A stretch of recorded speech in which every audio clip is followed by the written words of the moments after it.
My name is Ernest Halcon, Jr. I spent 20 years as a police officer in a suburb of Los Angeles County and retired there in 1997 as a detective lieutenant. In the course of my career with the police department, I spent several years assigned to first the Drug Enforcement Administration, where I worked in an undercover capacity in a cocaine trafficking group. And then shortly before my retirement, I spent another 3 years with the FBI in another Colombian cocaine trafficking group. After I retired in 1997, I went into business for myself as a private investigation. And in 2000, I was offered a job and accepted as a detective for the Los Angeles County District Attorney's Office. And I became a primary bodyguard and driver for the elected DA, a gentleman by the name of Steve Cooley. Did that for 12 years and retired again in 2012. And reopened my business as a private investigator. In late 2013, I was contacted by a law firm and referred to a hostel in Hollywood, right off of Hollywood Boulevard. Basically a converted house that rented inexpensive rooms to people. What was explained to me by the client was that this man had rented a room there and been causing a scene and was asked to leave, refunded his money, and did so.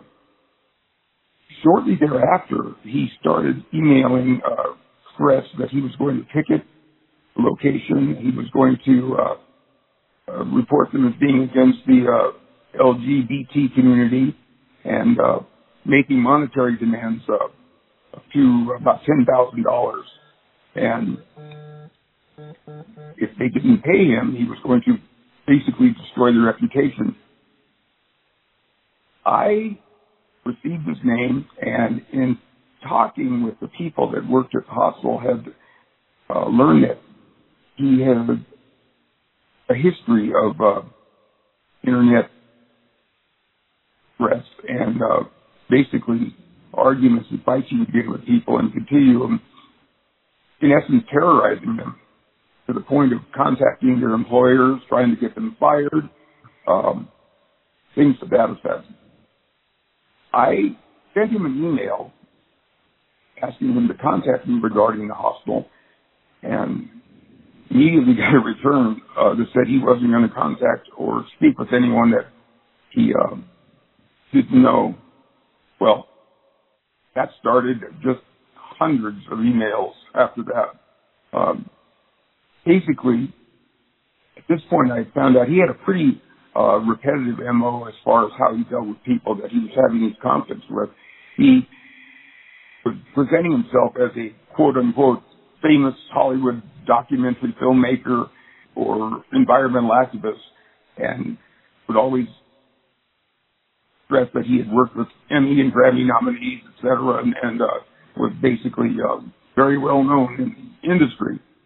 As soon as anybody questioned his credentials or his or expressed any disbelief, they would become targets of attack by him, and they would be threats of civil or criminal charges.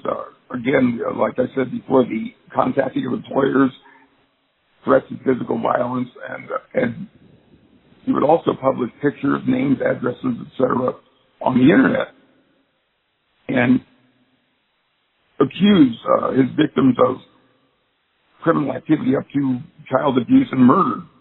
As soon as somebody would try to block his address, he'd come up with another phony name and continues his attacks. Initially, the contact I had with him was very civil, and he was initially he wasn't making threats. He was just basically going into a tirade about the hospital. As a matter of fact, at one point he he wanted to retain me on my services because he was in the middle of a child custody dispute with an ex-wife or mother of a child of his. He, at this point, demanded $500 in cash for the inconvenience that he'd been put through by the hospital. And I absolutely agreed to pay it to him just to make it go away on behalf of the client. As soon as I agreed, the amount of money that he was demanding, and again got into thousands of dollars, and I just quit speaking to him as far as that goes. My advice to the client was to ignore him completely and not respond in any way.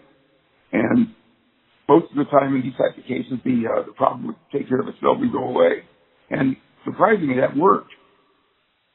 After closing what I thought was closing the case, I did remain in contact with some of the people that worked at the hospital, and I found out that about this history that he had, and was given the names of some other people that he'd been in these conflicts with, apparently all over the internet. And they were easy to find, just a simple Google search. So several months went by, and I learned from, I believe, the internet, as I recall, that Diane Diamond, who is a television journalist that I'm familiar with, was having problems with the same person. I sent her an email and told her I had dealt with him before, and if to give her any advice, I'd be happy to. So we began corresponding.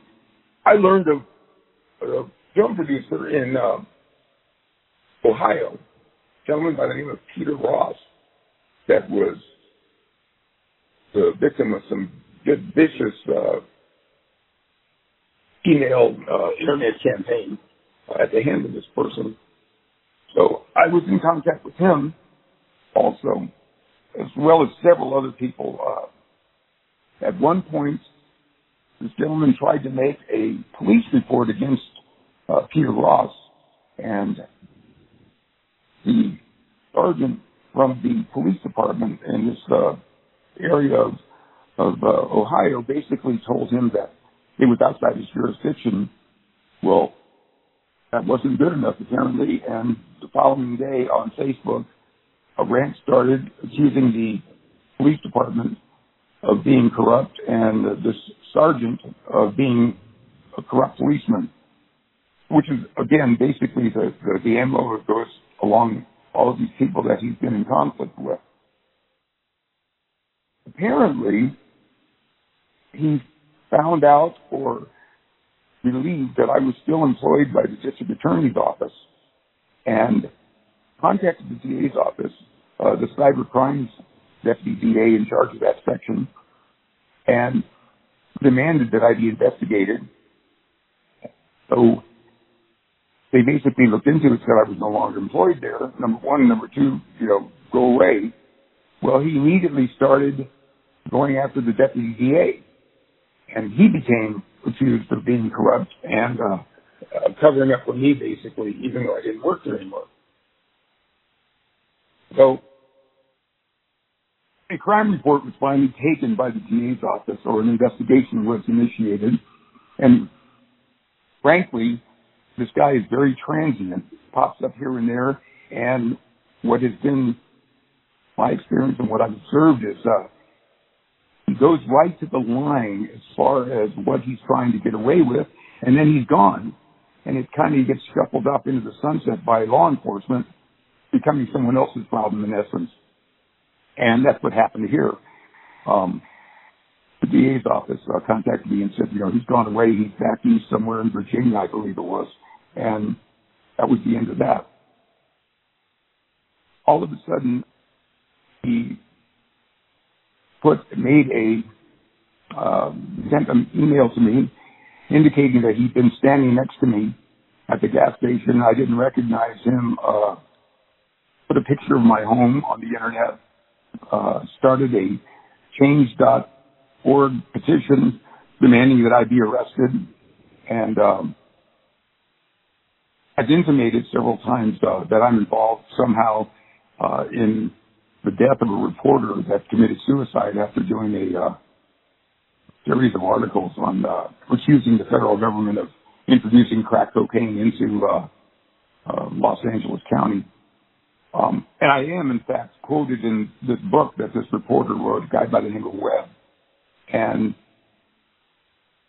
completely out of context, this guy had basically several times made broad hints that this guy is dead, and I'm quoted in the book, so therefore I'm somehow involved. He also attacked my wife, made threats. She was at the time when we lived there in Southern California. She was vice president of a cosmetics company, and he went on a diatribe against her, threatening her, saying she was poisoning people and burning their eyes, and just on and on and on. And that's basically where he's been since then. I'll go months without hearing from him, and then all of a sudden, out of nowhere, get an email making some sort of obscure threat that the federal government's coming after me. I'm the subject of an investigation by the FBI, on and on. And it's the same thing that he's done actually to several people. And what has happened as a result of all of these people being victimized by him is a website called MBVR. And in substance, what it's done is it's kind of taken all of the victims that this guy has had all over the country and placed all of the stuff that he's done in a singular place where they can be searched and found. And of course, that has really sparked a reaction where he's basically lashing out at everybody. In particular, and I don't know why, this Peter Ross and Diane Diamond seem to be the primary targets of his hatred, along with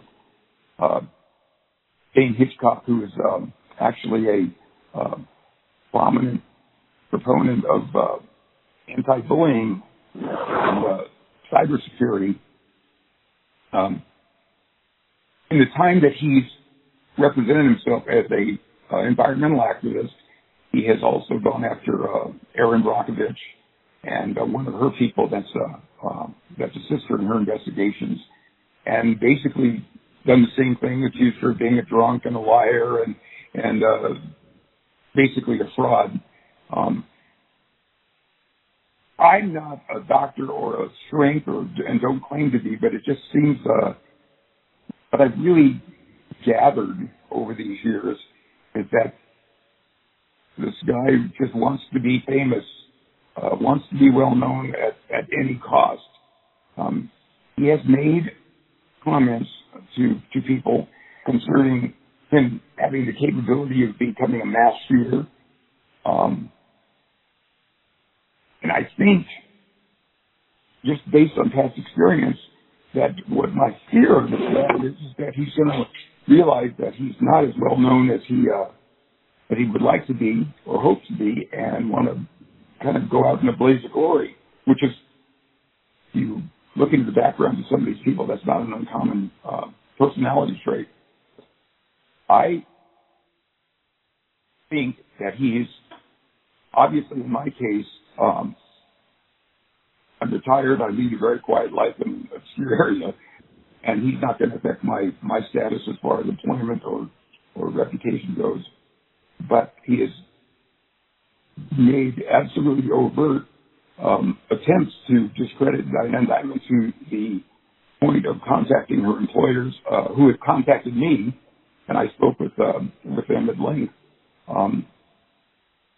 basically trying to ruin her career. Same thing with Peter Ross. He has done the same thing, and in a couple of occasions successfully harmed his business and his professional standing. Other people, same with Erin Brockovich, he's made just insane allegations against her and her organization and people she represents. And I think that I see him getting worse. It seems to be, for some reason, in the last several months, I think this website that is basically exposing him for what he is, a cyberbully, has affected him in the sense that he's kind of lashing out at everybody. And I really would like to see law enforcement get involved at some point. But apparently, like I said before, he goes right to the line and makes terrible threats, allegations, and it's kind of kicking the can down the road. If he's in Ohio, he's kind of an irritant, and he takes off for Virginia. Well, then law enforcement, unfortunately, kind of looks at it as somebody else's problem, and he continues to get away with his activity. And basically, I think that sooner or later there's going to be a tragic incident with this guy, and I really hope at some point someone realizes that he is potentially dangerous. And it's beyond just the rhetoric. I think this guy has the absolute capability of becoming violent if he hasn't done so already, unbeknownst to anyone in law enforcement. In the time that, I guess on the internet, if a home is purchased, you just do a Google search, it came up. I live in the Pacific Northwest now, and not only was my home in Los Angeles exposed on the internet, remember that in this time frame I was an undercover officer, and I've been threatened with death, and my family's been threatened. It's not an uncommon thing to happen once people, realize that they've been selling cocaine to a police officer. My home in the Pacific Northwest was also put online, and basically as my address and my home. And there's a lot of potential for violence in this business, especially you're talking about major violator narcotics cases where it's pretty common knowledge that eliminating witnesses is the way you get out from underneath the case. And even that, again, my own law enforcement agency basically said there's really not a law broken because the information that he was putting out there was available on the internet through, Zillow or whoever puts that stuff out there. Yeah, we went through a period of time where I was very apprehensive and concerned for the safety of my family. And when I did move to Pacific Northwest, I moved by myself. I stayed in our new home for several weeks before I had my family come up. For that particular reason, the potential is disastrous. And in my career, I've known of or been personally acquainted with other agents that have had problems in regards to their family and their homes based on information that's put out there. The problem that I see with this guy is that he's not unsophisticated as far as the use of a computer goes. And he doesn't hesitate at all to put information out on the internet that could trigger a violent or negative response from somebody. I don't have to go into detail about how journalists have been targeted over the years. Obviously, police officers. It's one of those things where I think he's very, very dangerous, and I also think that physically he could be very dangerous. I'd be very, quite frankly, if I were to see him in person, I would consider myself and my family in immediate danger. I don't put anything past him as far as violence goes, and I think a lot of the things that he's done are absolutely premeditated. He has taken and formed a thought process to do the maximum amount of damage to one of his victims with the least amount of consequences. I cannot emphasize enough how every time he is ignored by law enforcement or in his mind gets away with some of the things that he's been doing, I think it reinforces him and it gives him this feeling of being powerful, and which is what he lives for.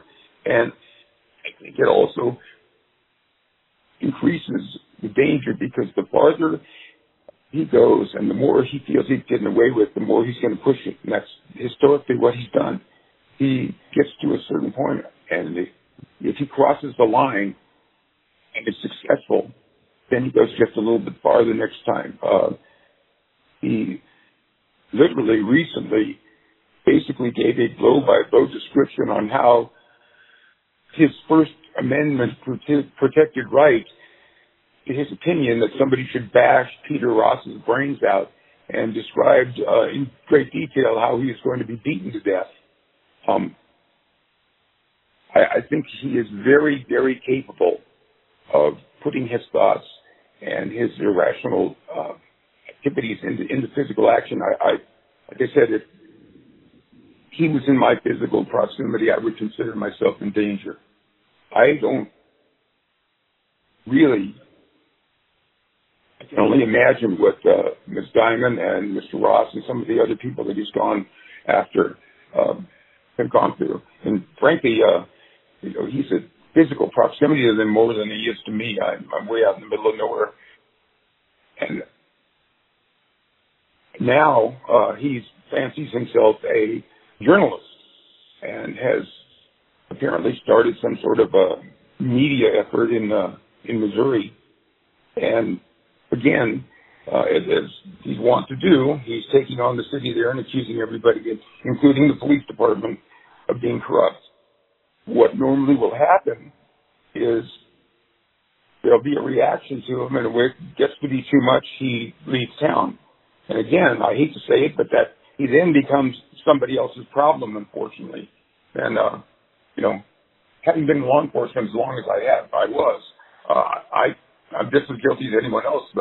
You've got 40 things on your desk, and all of a sudden somebody that you're working on, is 500 miles away. They cease to become a priority or a problem.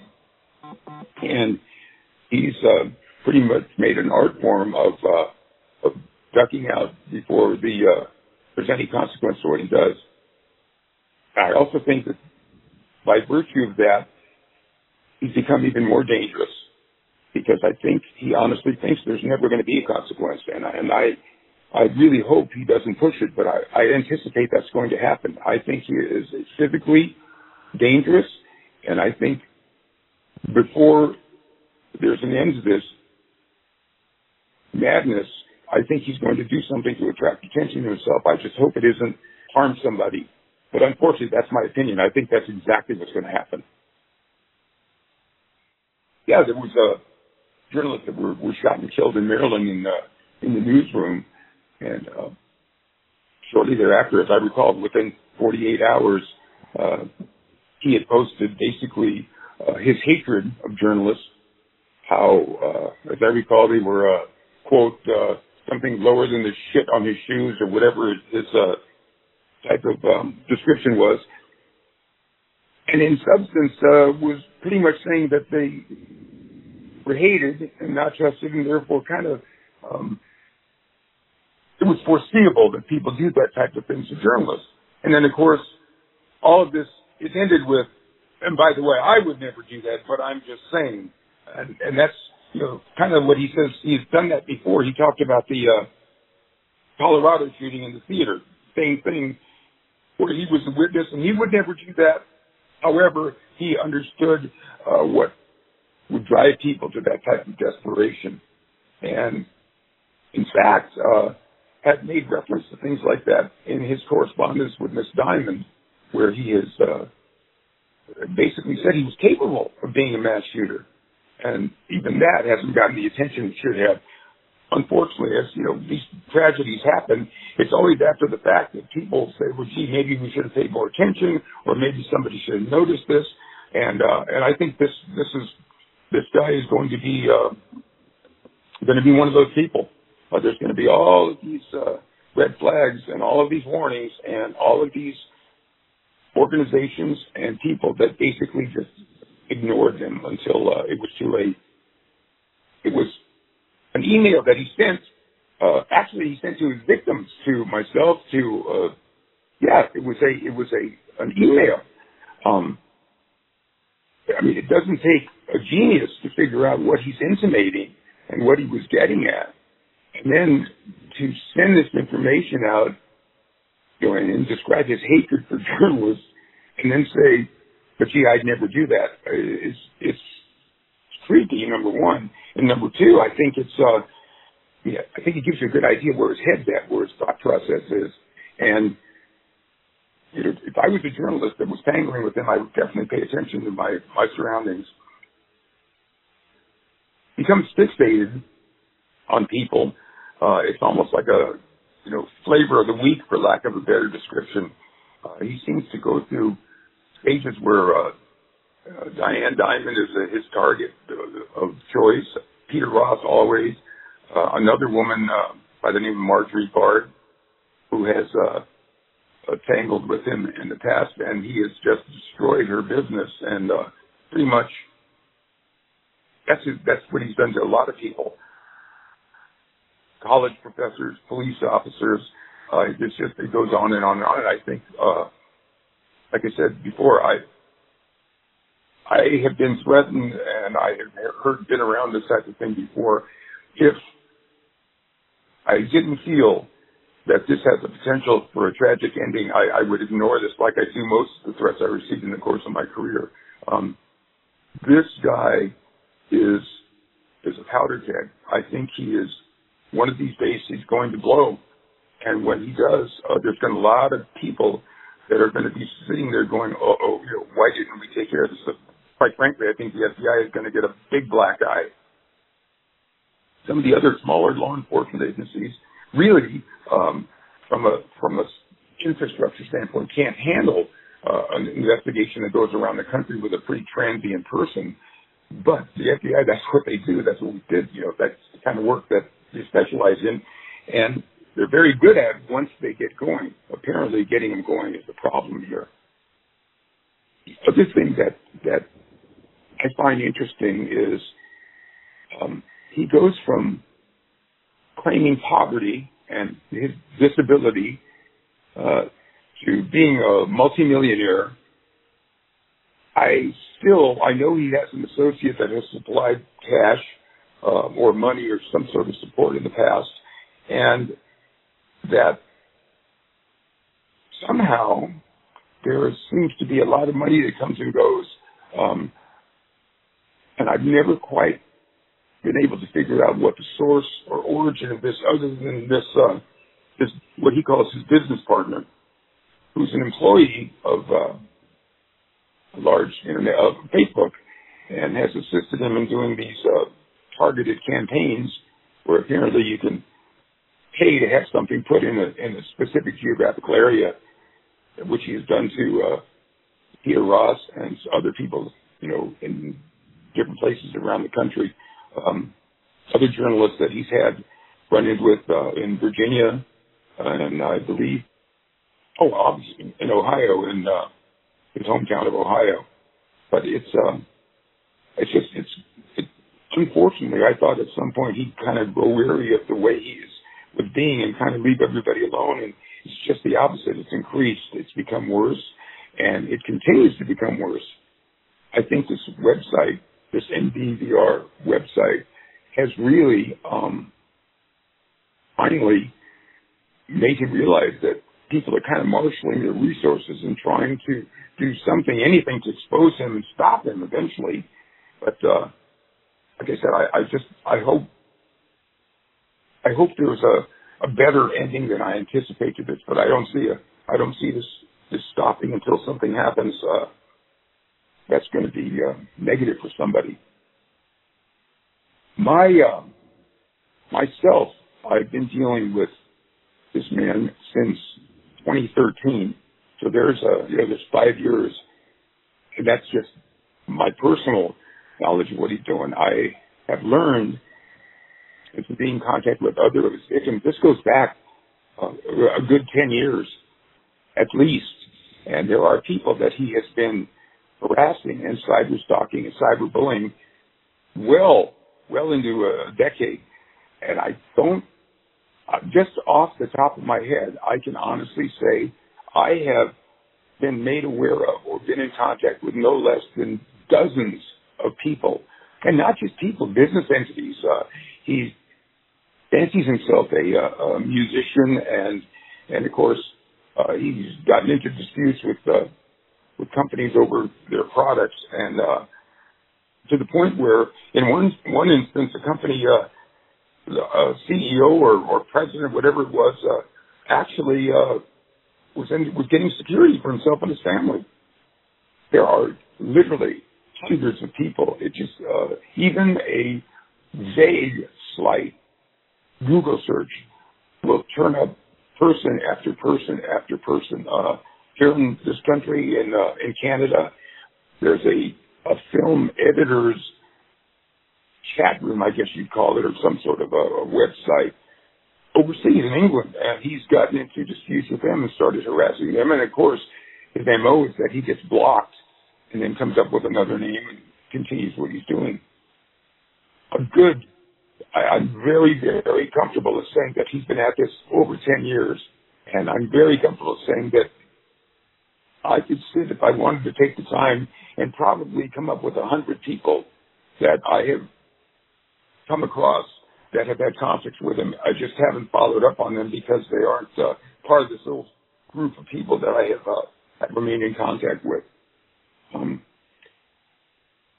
I don't know what it's going to take to stop him, but I really do hope something occurs before we have a tragic outcome, and that's what I foresee happening. I think this is a thoroughly dangerous individual and should be treated as such. Everything I stated in this interview is true to the best of my recollection, and I, Ernest Halcon, hereby under penalty of perjury, am willing to testify as such.